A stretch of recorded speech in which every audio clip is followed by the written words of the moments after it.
Hello, and welcome to my channel. I'm Fumi, and it is really great to be with you guys here today. This is a Write With Me, and I've been working on editing this Write With Me for a hot second. I've been trying to figure out the best way to break it up into parts in a way that will be very entertaining, but you know what? I think we're just gonna go with an all natural type vid today, where I just talk and write and build lore, and we're gonna see if that is more pleasant for me to upload, because honestly I will get these parts out faster the lower maintenance editing I do. I love the content. I love that it's just out there in the world, and I love that in any way I can I have brought you into my world, and I'll make like little video shorts to kind of supplement more bite-sized information, which I think is awesome. So we're gonna try it that way, and if it doesn't work, it doesn't work. If you guys hate it, comment down below. If you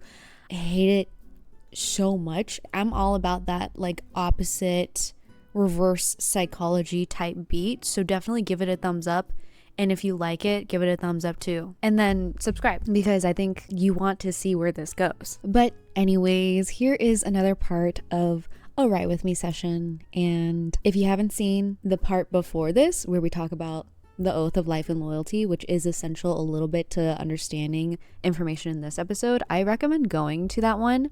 I think eventually I will post an entire just like hour-long session that this writing session was, but as it stands right now, bite-sized pieces are what's on the internet as it stands, as I stand here today. Anyways, let's get to the video. I appreciate you. Let's get going. I think bringing this upwards might be a good idea. We're gonna add a connection, and the connection is that Orath has sworn the oath to King Septus. I actually don't like the way that's done. I'm going to add a separate note. I'm going to say Orath has sworn the oath to King Septus, but overruled the oath through marriage to... Orath does have an interesting history with his marriage. I don't know a lot about her yet, but she is tied to that of the Enchanted Forest, which he goes and moves back to. That's quite far away. She doesn't even have a name yet, but we're assuming that she is either a fairy or the daughter of one of the fairy royalty, or is like a child of the Enchanted Forest, where she was either abandoned there or taken in, and she... either which way, she has ties to that of the Fairy Queen, and this is going to be essential for later on, and we'll probably work through that today. But for now, let's just say, we'll just add this marriage to. Let's come up with a name right now. I'm very Lord of the Rings inspired.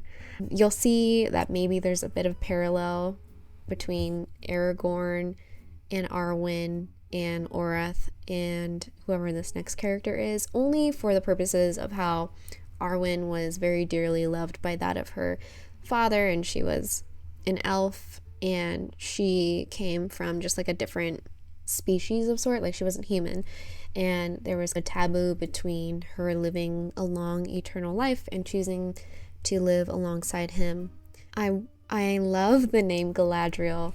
I love the ending, the Ladriel. Let's say Ardriel, Orath and Ardriel, Orath and Vedriel. That sounds like a vegetable. Orath and... it almost sounds too close to Dadriel, which is, I think, a different male character inside the Lord of the Rings. Orath and Quart. This is really hard. I'm really bad at... okay, we're gonna go through a name generator. Names for elves. Arwen. Celeborn. Glorfindel. Those are just... okay. Belindolin. Ooh, that's cool. Yezrith. Yezilrith. Elzrith. Eydrith. Ooh, Eydrith. Eydrith? It's hard to say. Legolas. Eydrith. Arya. Let's go with marriage to Edrith. No, that's like Orath. Eydrial.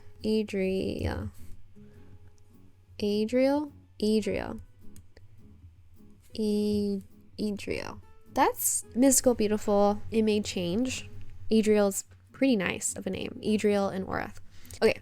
Orath has sworn the oath to King Septus, but overruled the oath through marriage to Eydrial. Okay. That is...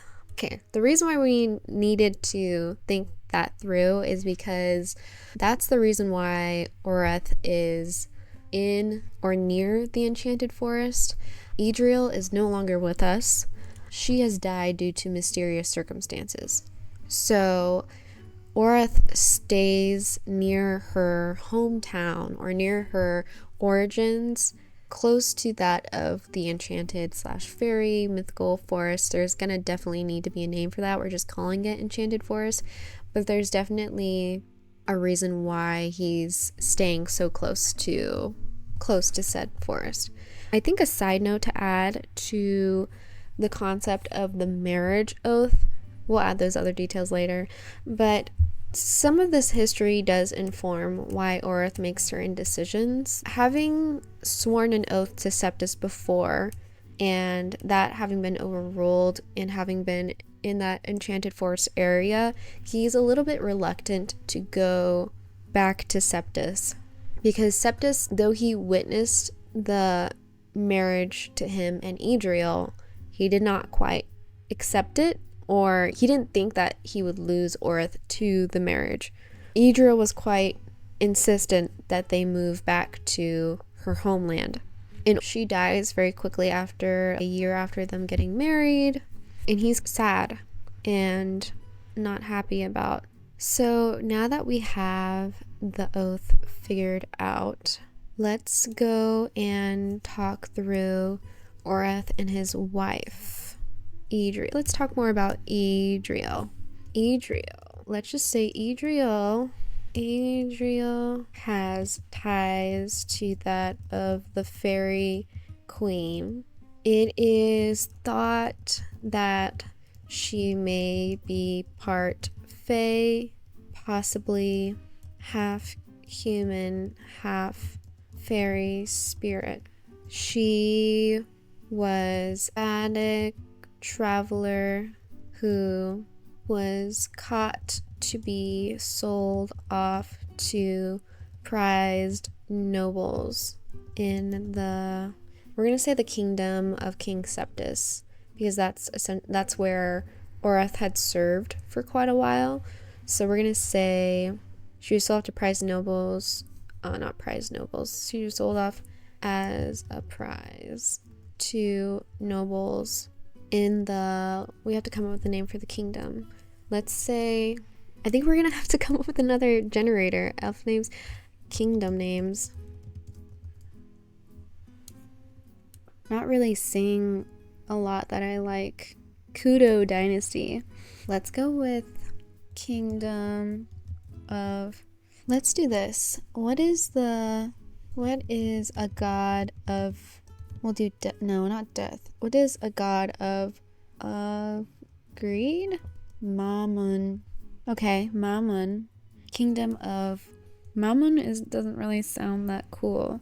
Kingdom of, what is greed in Japanese? This is really hard. Kingdom of, all I have are like names of kingdoms from other, like Kingdom of Asura from Mushoku Tensei, and Ingracia from Slime. So I'm not quite. My doggy is being clingy right now. Let me think. Andromeda. Kingdom of Ethanol. Kingdom of Salazar. Kingdom.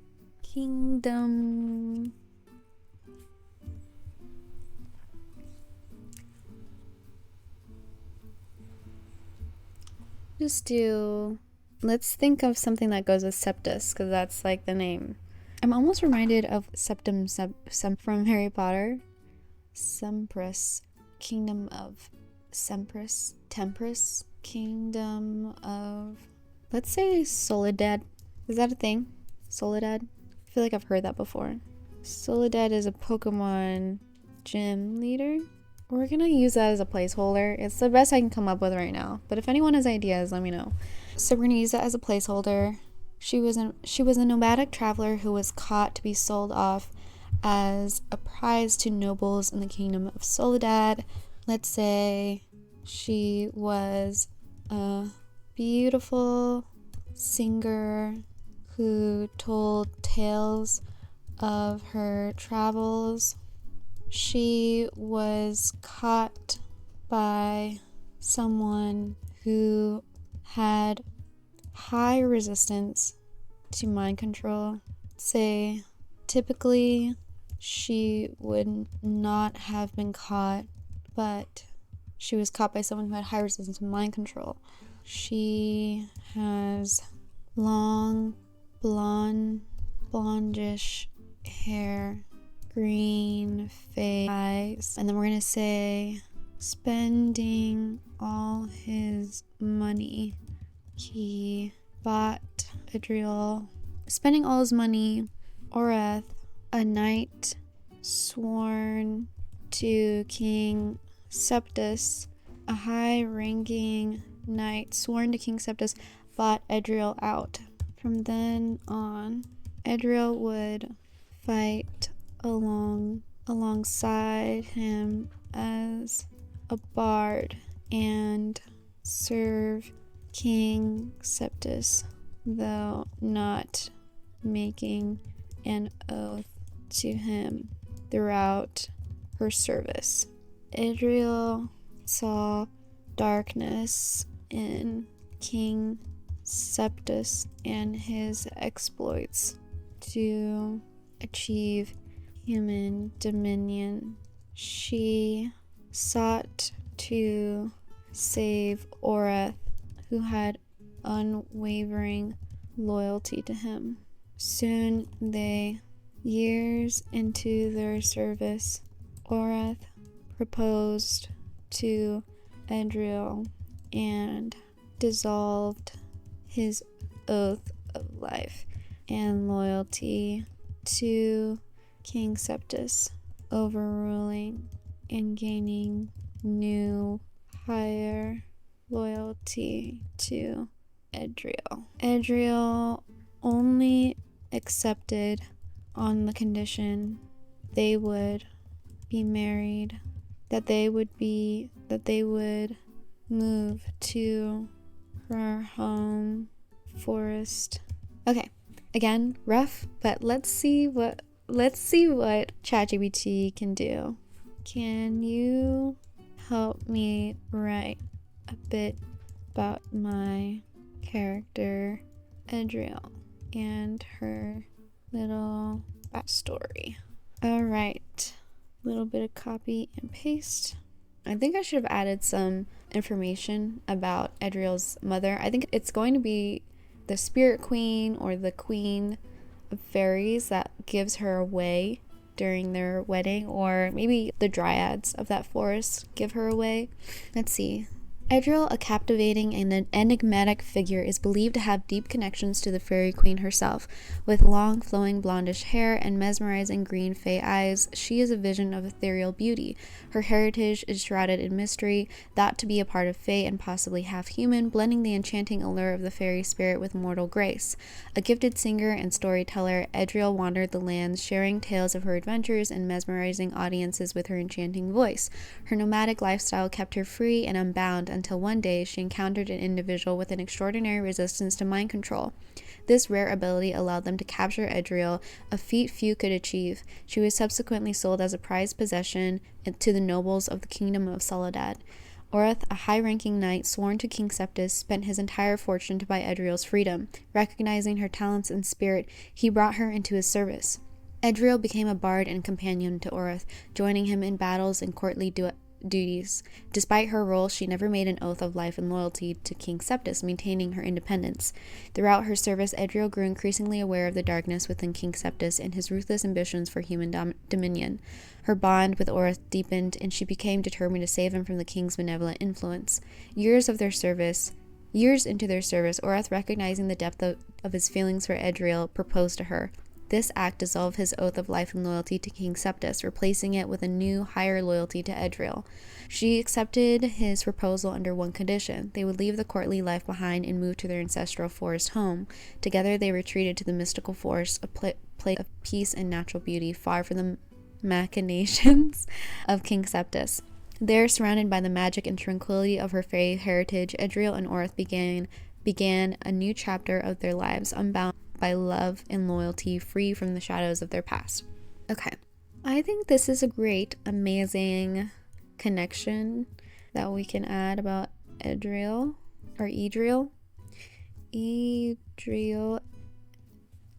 I'm going to convert to file. Hi guys, I hope you found this little writing with me session as productive and enjoyable as I did. Since these sessions can get a bit long, I've broken them up into parts, so be sure to check out the next one if you haven't already. Also, I'd love to hear your thoughts on today's session. Is there something you'd like to see more of in the future? Feel free to drop your comments below. Your feedback really helps me improve these writing sessions for everyone. Don't forget to like, subscribe, and hit the notification bell so you don't miss any of the upcoming writing sessions. And I will see you in the next video. Bye!